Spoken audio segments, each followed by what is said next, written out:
زي العادة خناقة بيني وبين ابويا اني مدمن او بتاع حرام يا ابويا. زلني ان الكلب هو اللي في ايده القضمة. اخواتي متعجبين والصورة بيا واضحة. واقف مذهول ودمعي نازل من الصدمة. اطلع برا بيتي ما انتش ابني انت غلطة. فتحت الباب ونزلت والدمع على خدي. امي تنده انت ابني مش ابن حد.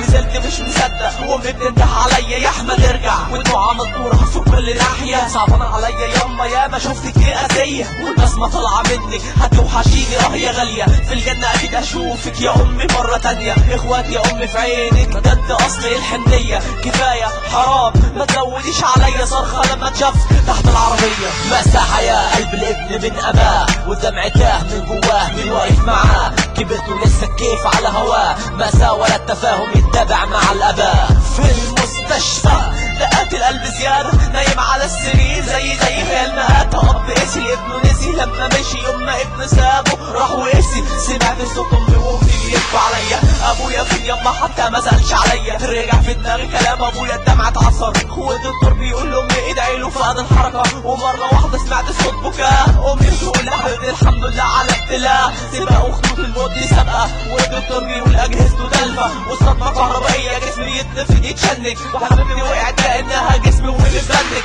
وفجأة كل حاجة وقفت. الدكتور بيقول لامي ادعي لي ابنك امر ربك